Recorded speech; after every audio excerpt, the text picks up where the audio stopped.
Kalau kita mengikuti Kiai Imaduddin, sementara Kiai Imaduddin itu mengikuti ulama Murji'ah, kata-kata kaul ulama Murji'ah. Sementara ulama Murji'ah itu bukanlah ahlu sunnah, Murji'ah itu bukanlah ahlu sunnah wal jamaah. Assalamualaikum warahmatullahi wabarakatuh. Kembali lagi di channel DOT, yang mana kami di sini seperti biasa akan podcast, yaitu bertema ngopi. Apa itu ngopi?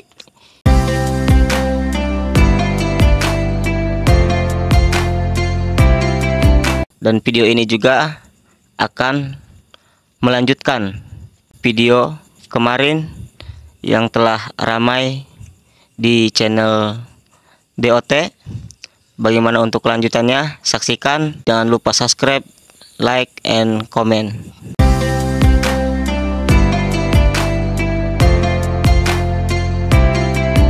Jadi begini Kiai, ada pertanyaan bahwasannya mengapa permintaan Kiai Haji Imaduddin yang meminta, beliau itu minta kitab sejaman, itu kenapa tidak dikabulkan oleh Robitoh Alawiyah, atau dianggapnya tidak diwajibkan seperti yang telah dijelaskan oleh narasumber kemarin sebelumnya. Sedangkan kalau kita mengukur logika untuk menentukan suatu persoalan, apalagi mengenai masalah nasab, kan lebih baik harusnya ada kitab sejaman.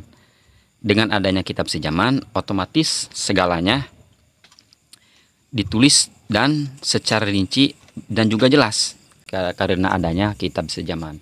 Jadi alasannya kenapa permintaan Kiai Haji Imaduddin itu ditolak. Dipersilakan kepada Kiai untuk menjelaskan dan menjawabnya. Waalaikumsalam warahmatullahi wabarakatuh. Ya kan. Jadi berhubung ini tidak direncanakan, karena kemarin tadinya kan kita hanya untuk memperkuat keyakinan kita sebagai orang awam. Dari kemarin kita konteksnya itu berbicara bahwa kita itu orang awam. Kita sebagai orang awam bagaimana dalam menyikapi hal-hal yang sekarang ramai di media yang membatalkan atau yang tidak mengakui bahwa para habaib itu adalah keturunan Rasulullah SAW. Kenapa kemarin saya mengatakan bahwa sudah final, sudah cukup gitu kan, bahwa para habaib itu betul-betul adalah keturunan Rasulullah SAW. Kita kembali ke konteks kita sebagai orang awam. Saya berbicara cukup, makanya kalau untuk menentukan sesuatu itu kita tasawur dulu. Kalau dalam istilah ulama mantik, ulama ahli mantik itu tasawur qabla tasdik. Jadi meneliti sebelum membenarkan. Contoh sekarang muncul tesis Kiai Imad yang membatalkan, yang tidak percaya bahwa habaib itu keturunan Rasulullah SAW. Nah, sebetulnya sebelum kita membetulkan tesis Kiai Imad itu, kita teliti dulu. Kita tidak mampu meneliti karena kebodohan kita, kekurangan kita dari ilmu, apalagi kita orang-orang yang tidak berilmu gitu kan. Kita lihat penjelasan para ulama yang menentang daripada tesis Kiai Imad tersebut, karena para ulama pun tidak berbicara dengan logikanya sendiri, dengan pikirannya sendiri, tetapi berbicara berdasarkan dengan ilmu, dengan kaidah-kaidah ulama ahli nasab, dengan kalam para ulama. Bukan berdasarkan nafsunya, bukan berdasarkan kebencian. Seperti yang saya jelaskan kemarin, kita lihat pasca debat di Banten, kan itu bedah daripada tesis Kiai Imad, meskipun Kiai Imad tidak hadir gitu kan. Meskipun Kiai Imad tidak hadir, tapi di dalam debat itu bedah tesis Kiai Imad. Artinya memahami tesis Kiai Imad, apakah ini benar, apakah ini tidak. Tadi kan yang ditanyakan apa? Kenapa Robitoh Alawiyah tidak menerima bahwasanya kitab sejaman yang diajukan oleh Kiai Haji Imaduddin? Kenapa ditolak gitu? Simpulnya. Iya. Jadi ketika sudah dijelaskan kemarin kan, makanya pokoknya ketika kita ingin mengetahui, kita tasawur dulu. Untuk tasawur masalah ini sebetulnya gampang.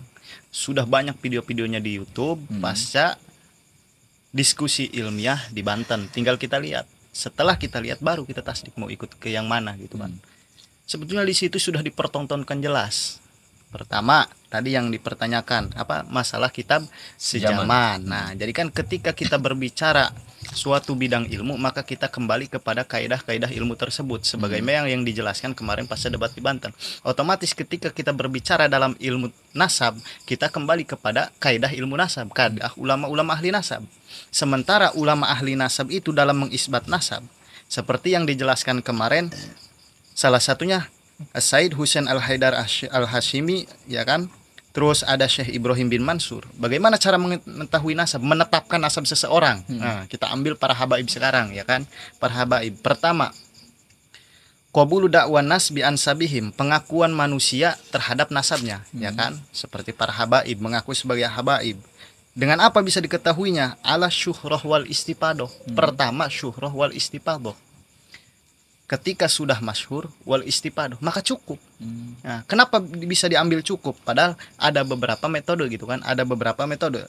Di antaranya selain syuhrah wal istifadah, syahadah, adanya saksi, wasalasil nasab, runtuyan nasab, seperti para habaib kan ada runtuyan nasabnya di Robitoh Alawiyah, ya kan? Yang keempat, wa aqwalin nasabinal mu'tabarin, ucapan ulama-ulama ahli nasab yang mu'tabar. Nah, perlu kita garis bawahi bahwa di sini itu sebagaimana yang dijelaskan juga oleh Gus Wapi waktu pasca debat di Banten, bahwa dalam metode ilmu nasab itu tidak ada ibarat surut. Tidak ada ibarat surut, tapi ibarat semua ulama ahli nasab itu menggunakan lafaz turuk. Artinya apa turuk? Bedanya turuk dengan surut. Ketika syarat, kalau berbicara syarat, ketika syarat, contoh seperti syarat mengetahui nasab ada 4, otomatis 4-4-nya itu harus ada semua. Ketika salah satu hilang maka tidak bisa, gitu kan? Tidak bisa diambil. Nah, itu syarat. Tetapi kalau turuk ada salah satunya maka sudah cukup. Seperti tadi yang salah satunya mana syuhrah wal istifadah, ya kan? Ketika sudah syuhrah wal istifadah ya sudah cukup. Atau aqwalun nasabinal mu'tabar, ucapan para ulama ahli nasab yang mu'tabar. Sementara berbicara nasab para habaib ini, ya kan? Yang dibatalkan ini kan sudah jelas. Salah satunya kita jelaskan kemarin, pengakuan para ulama, ya kan? Ulama yang ke belakangnya ke sini seperti Syekh Nawawi atau ulama ahli nasabnya, nasabil mutabari. Siapa? Al-Imam Murtado Az-Zabidi. Khotimatun Nasabah, ya kan? Yang disebut Habib Hanif itu Khotimatun Nasabah. Al-Imam Murtado Az-Zabidi kan mengakui nasab para habaib. Itu udah cukup. Lalu apakah salah gitu kan dalam mensyaratkan tersebut? Salah, jelas salah, karena menyalahi daripada kaidah atau aturan ulama ahli nasab, aturan ahli-ahli nasab. Karena dalam mengetahui nasab itu tidak ada syarat. Apalagi mensyaratkan kitab sejaman. Yang paling lucu apa? Ketika tesis Ki Imad itu dibedah, ya kan? Kan di situ disampaikan oleh Gus Wapi bahwasannya Ki Imad ini mengambil satu tesis bukan dari otaknya sendiri tapi mengcopy daripada Google. Namun dalam beberapa bagian tesis yang diambil oleh Ki Imad ini banyak bagian-bagian yang tidak ditulis. Kata Gus Wapi seperti mensyaratkan kitab sejaman, sementara tidak mensyaratkan kitab sejaman tapi cukup Qarnainil Madiyah ini ibaratnya. Cukup dengan dua zaman sebelumnya gitu kan. Bukan harus kitab sejaman. Tapi ketika ada kitab yang mencatatkan 2 zaman sebelumnya gitu kan, maka cukup. Berarti ketika beliau mempunyai pemikiran harus ada kitab sejaman, berarti itu salah ya? Jelas salah. Jelas salah ya. Tadi karena menyalahi daripada kaidah ilmu nasab. Nah, Kiai Imad siapa? Kita pertanyakan Kiai Imad ini siapa? Apa Kiai Imad ahli nasab? Apa Kiai Imad ulama nasab? Nah, bahkan kan tadi sudah jelas, sudah dibedah oleh para ulama-ulama kita pasca debat di Banten ini bahwasannya ucapan Kiai Imad ini hanya mengcopy daripada di Google, gitu kan? Itu pun yang diambil hanya dalil-dalil yang sesuai dengan keinginannya. Nah, banyak dalil-dalil yang tidak dicantumkan di dalam tesisnya, gitu kan? Jadi hanya mengambil bagian-bagian yang menguntungkan bagi dia, yang dia inginkan, gitu kan. Makanya kita orang-orang, sudahlah kita tidak punya ilmu. Kalau untuk berbicara ilmu, ya susah karena banyak kitab-kitabnya segala macam. Kita sebagai orang awam cukup Mari kita tonton dari awal. Kalau memang mencari kebenaran, Iya. ya kan. Beda kalau kita untuk membenarkan Ki Imad. Nah, ila yaumil kiamah pun tidak akan ketemu. Karena dalam konteks kita itu ingin membenarkan Ki Imad, bukan mencari pembenaran. Kalau toh kita benar mencari pembenaran, kita goyah apa yang ini yang benar, apa yang ini yang salah. Iya. Kita tonton video itu, video pasca debat di Banten, pasti kita menemukan jalan, pasti kita paham. Kira-kira seperti itu. Jadi kesimpulannya untuk masalah yang pertanyaan tadi, Iya. sampai apa tadi bilangnya, bukankah Ki Imad bagus gitu kan, ada pemikiran ke situ, Ya. harus mensyaratkan kitab sejaman. Bagusnya dari mana? Ketika satu pemikiran menyalahi dalam kaidah ilmu, dalam aturan ilmu, bagusnya dari mana? Kan dalam berilmu itu kita mengikuti para ulama-ulama terdahulu gitu kan. Loh, kok enak banget gitu kan, ketika kita dalam metode berilmu itu sesuai kemauan kita, kan enak kan, tidak logis gitu kan. Kaidah ilmu nahu contohnya, di mana mubtada harus dibaca ropa gitu kan. Sementara kalau kita mengikuti keinginan sendiri, kita mau jair mau terserah kita, kan tidak bisa begitu. Jadi ketika kita berbicara satu ilmu, kembalilah ke kaidah ilmu tersebut. Nah, yang mana kaidah-kaidah ilmu tersebut ya sudah dirangkum oleh para ulama. Dia sempat berpikir, ya kenapa ulama terdahulu sampai tidak berpikir bahwasannya harus mengadakan kitab sejaman. Dan ini pun kan Kiai Haji Madudin, beliau berpikir ke situ ya. Jadi intinya begini, kalau andaikan ulama dulu mensyaratkan dalam isbat nasab harus ada kitab sejaman. Ini kita kalau berbicara nasab, kan yang dibahas ini para habaib, ya kan? Yang kita bahas ini terutama para habaib. Nasab itu kan umum, semuanya kan mempunyai nasab. Seperti Pak Otong kan mempunyai turunan ke atas. Seperti Om Dayat mempunyai keturunan. Loh, kita siapa? Kalau harus mengetahui nasab itu harus ada kitab sejaman. Turunan kita ke atasnya ada nggak catatan yang pada sejaman? Nah, ya kan? Jadi begitu, makanya ulama tidak mensyaratkan, bahkan tidak ada syarat, yang ada hanya turuk tadi. Pertama, syuhrah wal istipadoh. Ya. Cukup. Oh, di daerah ini sudah jelas, sudah masyhur, bahwa masyarakat pun tahu bahwa Pak Otong ini adalah anak anu, ya kan? Ya. Itu sudah cukup. Kan repot kalau harus ada kitab sejaman. Nah, Benar. jadi hikmahnya seperti itu. Jadi jangan ditanyakan kenapa ulama dulu tidak mensyaratkan kitab sejaman. Nah, jadi kurang lebihnya seperti itu. Itu kan. Bagaimana untuk nasab-nasab yang jauh tadi kan? Tadi kalau untuk syahadah seperti syahadah qabulu da'wa nasbi untuk syahadah, untuk syuhra wal istipadoh mungkin bisa dipakai untuk mengetahui nasab yang dekat gitu kan, seperti bapak atau kakek gitu kan. Itu kan sudah syuhra wal istipadoh. Tapi kan untuk ke atasnya kan tidak ada yang tahu. Nah, makanya di situ tadi aqwalin nasabinal mu'tabarin, ucapan para ahli nasab yang mu'tabar. Apalagi dalam konteks nasab para habaib, kan yang mengatakan itu ulama mu'tabaroh, ulama-ulama yang sudah jelas keilmuannya, seperti Imam Murtado Az-Zabidi gitu kan, yang menukil daripada Imam Al-Ubaidili. Banyak selain Imam Al-Murtado Az-Zabidi yang ulama-ulama kita jelaskan, yang pas kemarin diskusi itu kan dijelaskan. Ulama ini mengatakan bahwa Imam Ubaidillah ini adalah anaknya daripada Imam Ahmad Al-Muhajir gitu kan.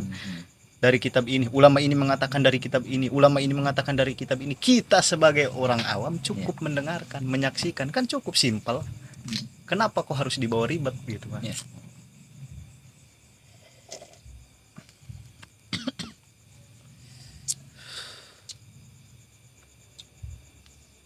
Berarti segmennya sakit. Ya mungkin kalau untuk pertanyaan yang itu cukup segitu. Apa ada lagi?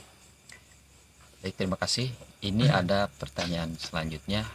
Jadi bagaimana membedakan antara Habib yang asli dan Habib yang palsu? Sedangkan polemik yang terjadi pada saat ini yang ramai diperbincangkan ini berangkat karena diduga ada oknum habaib yang mengaku seolah dirinya itu Habib asli. Nah, sedangkan tingkah lakunya jauh daripada tingkah laku yang diajarkan oleh Rasulullah. Jadi kalau untuk menjawab pertanyaan seperti itu, bagaimana kita cara membedakan habaib yang asli dan habaib yang palsu? Berarti kan cara mengetahui nasab. Kita kembali lagi ke konteks awal tadi. Kan tadi sudah dijelaskan bahwa untuk mengetahui nasabnya itu syukrah wal istifadah. Satu, kan?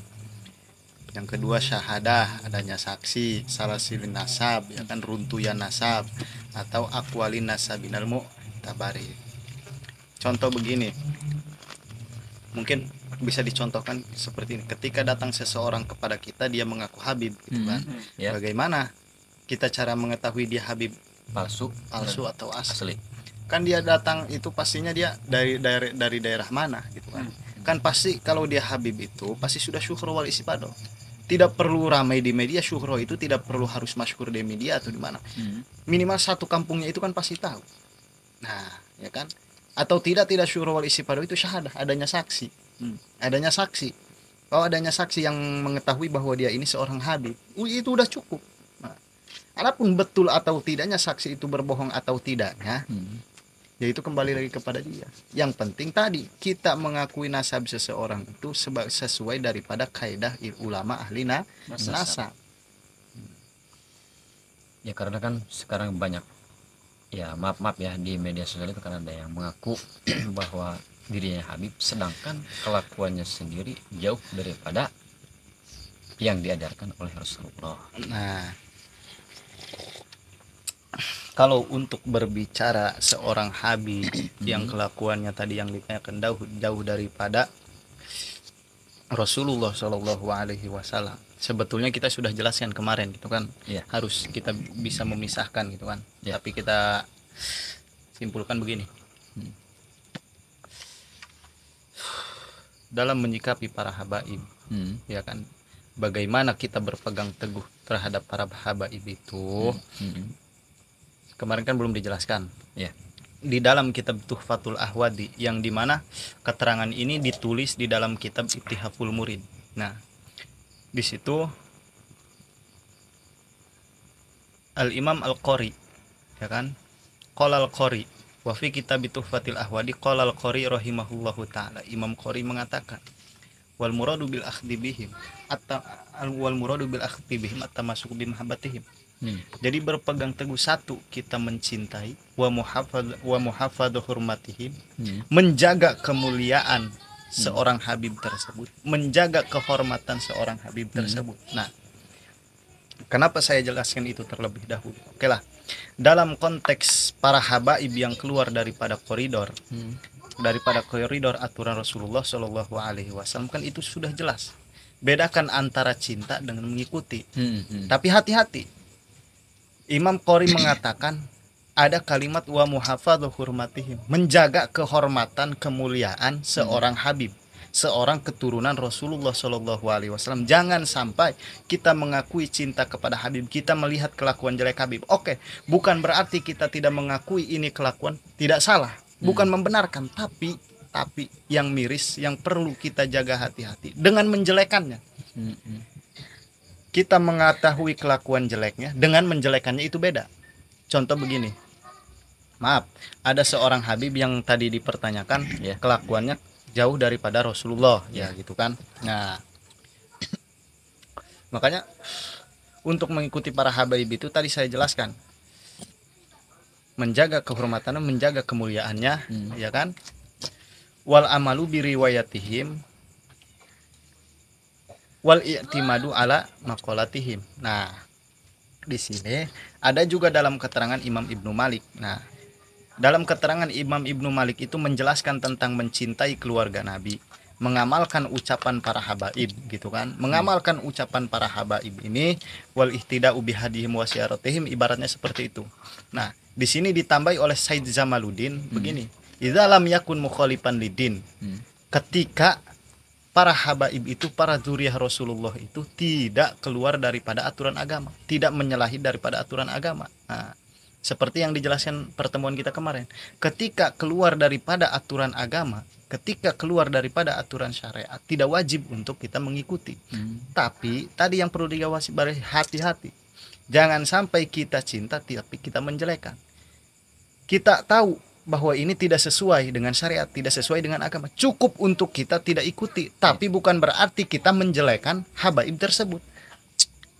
Begitu, karena tadi dalam kitab Tuhfatul Ahwadi itu yang dikatakan oleh Imam Qori itu ada ibarat muhafadzah hurmatih, menjaga kemuliaannya. Beda antara kita tahu bahwa dia ini jelek dengan menjelekan. Contoh seperti begini, Pak Otong berbuat satu kelakuan yang dianggap tidak wajar lah, intinya keluar daripada aturan syariat, ya kan, Pak Otong.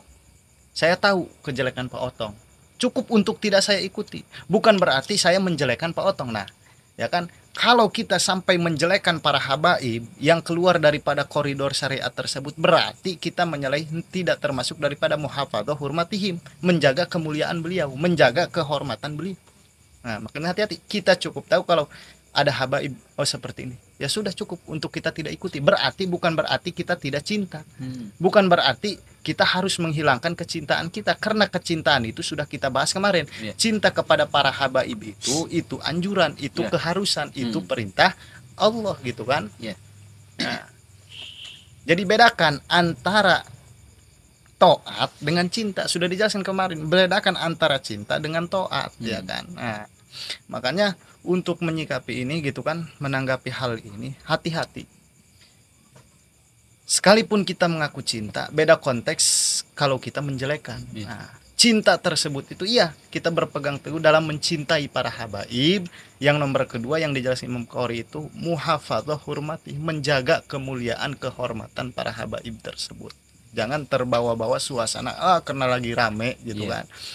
Artinya apa? Pertanyaan seperti ini, gitu kan, pertanyaan seperti tadi, sedangkan para habaib banyak yang kelakuannya tidak sesuai dengan Rasulullah, seperti yang ditanyakan tadi, seolah-olah begini, dia itu keturunan para habaib, tapi kan Rasul tidak mengajarkan begini. Bukan berarti kelakuan jelek itu membatalkan nasab.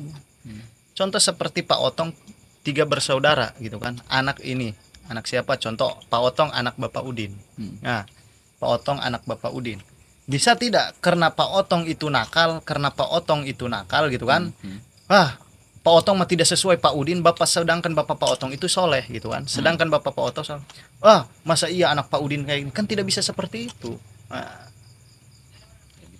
Yang kedua, perlu kita ketahui bahwa yang maksum itu hanyalah Rasulullah, para nabi, para rasul. Para habaib itu sama layaknya seperti kita, tidak maksum, beliau tidak maksum. Jadi tidak maksum, bisa saja, gitu kan, seperti yang dikatakan tadi. Cuma bukan berarti membatalkan atau menghilangkan kehabiban beliau. Karena habib itu zuriyah bid'atul rasul. Nah, habib itu darah daging. Bid'atul rasul itu rotu nabi, gitu kan. Masa iya dengan kelakuan jelek akhirnya kita tidak mengakui bahwa dia habib, kan ya mungkin gitu. Nah, jadi tidak masuk logika, gitu kan. Berarti habib itu tidak harus harus baik, gitu kan, harus taat, soleh, gitu kan, apa harus pinter, gitu. Kalau dalam konteks harus tidak harus, ya kan, kelakuan baik seperti taat ke agama itu kan keharusan kita, kewajiban kita, seperti sholat, gitu kan, zakat dan lain sebagainya, itu kewajiban, ya kan, kewajiban. Namun ketika kita keluar daripada kewajiban tersebut, keluar daripada aturan-aturan agama, bukan berarti membatalkan kita terhadap keturunannya. Nah, jadi kesimpulan daripada pertanyaan itu, satu, bedakan antara taat dengan cinta. Yang kedua, habaib sama, tidak maksum. Tetapi tidak maksumnya para habaib, ketika kita melihat habaib yang dikatakan tadi tidak sejalan, bukan berarti kita tidak harus mencintainya atau menafikan beliau bahwa beliau itu bukan keturunan Rasulullah. Jadi seperti itu kesimpulan. Bahkan begini Kiai, sampai ada yang bilang gitu ya, kok dia habib tapi tidak bisa ngaji.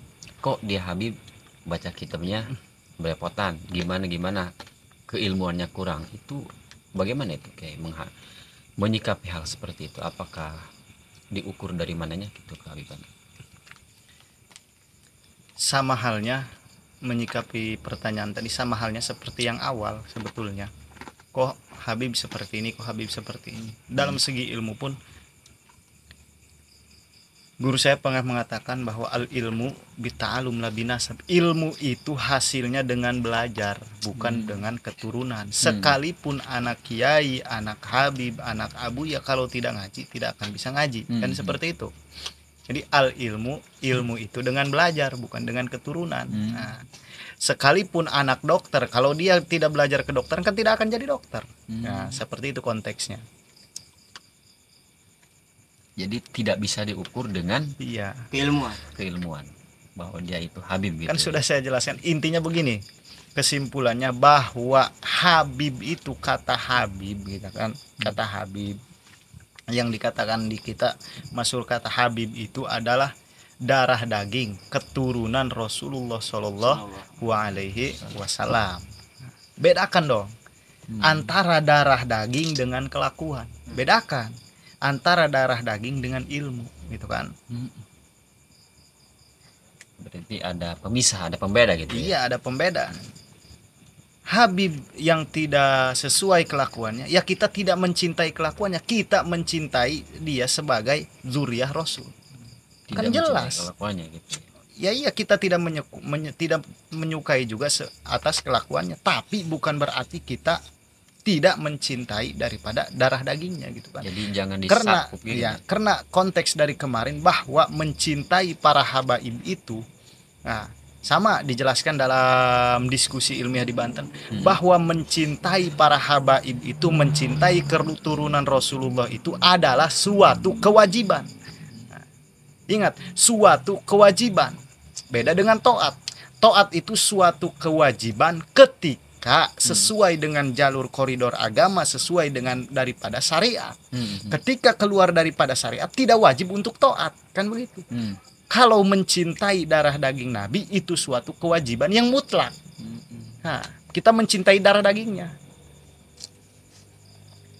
Kalau untuk taat hanya mutlak kepada Allah dan Rasul. Selain daripada Allah dan Rasul, seperti kepada ulama, taat itu seperti pada ulama, pada pemerintah dan yang lainnya, taat itu dikaid.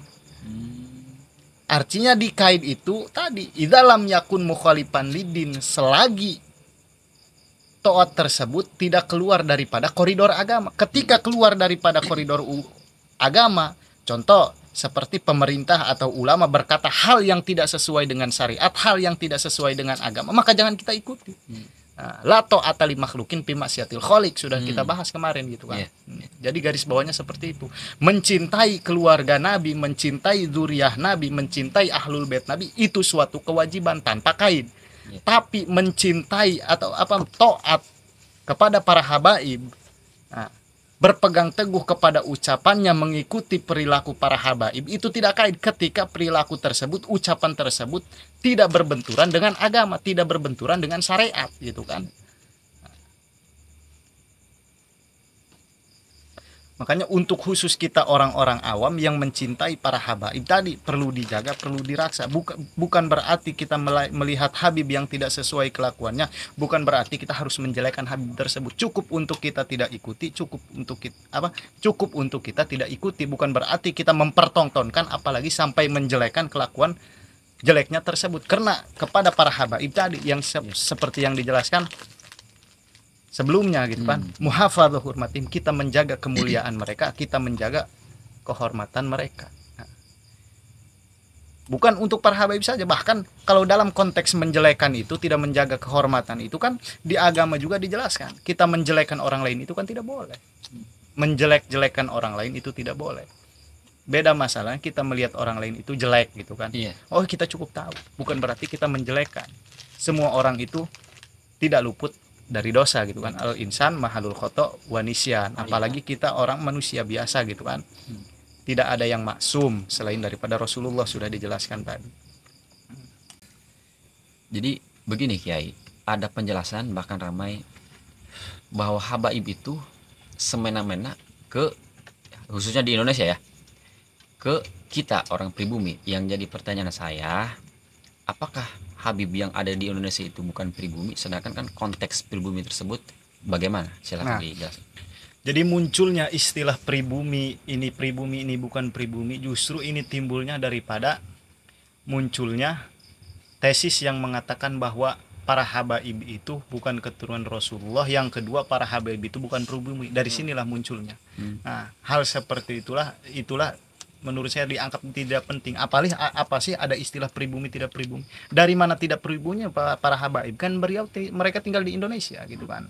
Bahkan lahir di Indonesia ya. Nah, yang kedua perlu kita garis bawahi, ini yang paling penting. Justru bukan istilah pribumi atau bukan pribumi yang harus digaris bawahi dalam masalah ini, tapi sebagaimana kesimpulan yang dijelaskan kemarin di debat ilmiah Banten, yang dijelaskan oleh salah satu ulama besar karismatik Banten, salah satu Abuya Banten gitu kan, dijelaskan bahwa tesis Kiai Imad ini, ucapan Kiai Imad ini mengambil daripada ucapan Murad Sukri, yang mana Murad Sukri itu bukan ulama ahli sunnah wal jamaah, tetapi Murad Sukri itu murjiah. Nah, inilah yang dipakai oleh Kiai Imaduddin, mengambil daripada ucapan Murad Sukri, yang Murad Sukri itu bukan ahli sunnah wal jamaah, tetapi Murad Sukri itu murjiah. Di mana bahayanya? Rasulullah Shallallahu Alaihi Wasallam mengatakan dalam satu hadis riwayat Imam Abi Hurairah, Rasulullah mengatakan bahwa iftaraqal yahudu ala ihda au sintaini wa sab'ina firqatan. Golongan Yahudi terpecah belah menjadi 71 atau 72 golongan.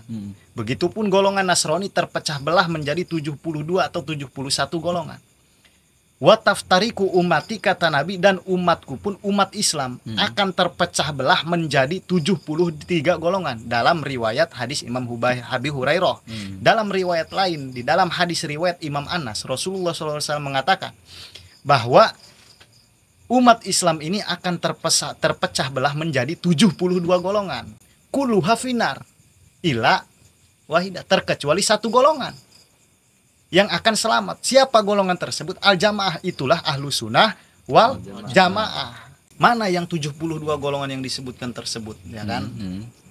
Kita berbicara bukan daripada logika kita sendiri, tapi yang saya sebutkan tadi itu hadis riwayat Imam Abu Hurairah, hadis Imam Malik itu kan, hadis Imam Anas bin Malik, perkataan Rasulullah itu ada dicatat di dalam kitab Ittihaful Murid, sarah daripada kitab Jauhar Tauhid. Bahkan di situ dijelaskan yang 72 golongan itu apa sih. Nah, mari kita buka, coba kita lihat.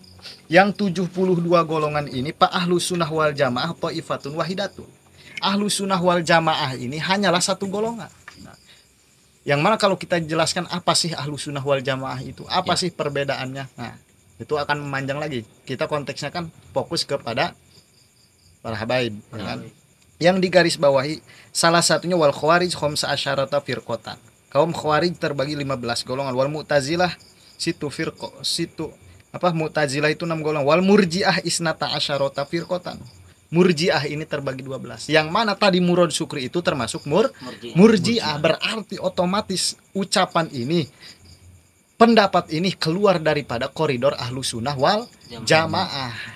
Yang mana ketika kita mengikuti Kiai Imad, sementara Kiai Imad itu mengambil kalam seorang ulama murji'ah, Murad Sukri, yang labelnya murji'ah, otomatis berarti kita mengikuti murji'ah. Ketika kita mengikuti murji'ah berarti kita keluar daripada ahlu sunnah wal jamaah. Naudzubillah summa naudzubillahi min dzalik. Maka dalam hal ini Pak Antum bikhiyar.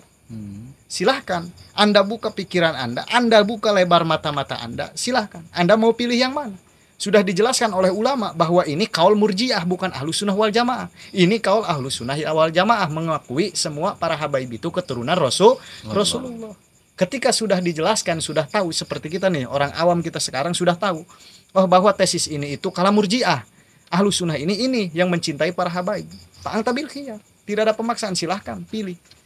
Ya kan? Ketika kita milih yang ini berarti kita murji'ah, kita milih yang ini berarti kita ahlu sunnah wal jamaah. Pak Anta bil khiyar, silahkan pilih masing-masing. Sementara tadi kata Rasul, yang selamat itu hanyalah satu golongan, ialah ahlu sunnah wal jamaah. Jadi berarti spontanitas gitu ya kalau kita mengikuti Kiai Haji Iman, masuk merujuk ke Murji'ah, Murad Sukri gitu ya.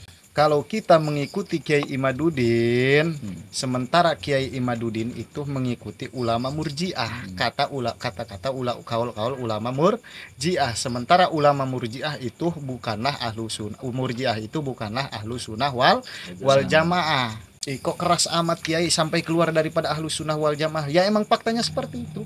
Masing sementara tadi perlu digarisbawahi, yang selamat dari golongan Islam itu hanya satu, ialah ahlu sunnah wal jamaah daripada 72 golongan atau 73 golongan dalam hadis riwayat Abi Hurairah. Masa iya ketika sudah ditegaskan bahwa yang selamat itu ahli sunnah wal jamaah dan kita tahu kalam ini adalah kalam Murji'ah, masa iya kita mau terjerumus terhadap Murji'ah yang tidak dijamin keselamatannya oleh Rasulullah SAW. Naudzubillah summa naudzubillah. Minta Alhamdulillahirobbilalamin. Alhamdulillah, rangkaian penjelasan video tentang nasab atau keturunan Kanjeng Nabi Muhammad SAW telah selesai. Mudah-mudahan bermanfaat bagi kita, dan jangan lupa adapun di video-video sebelumnya, video-video yang ini pun yang akan tayang, tidak ada satupun di antara kita yaitu perpecahan. Intinya tetap salam damai dari kami.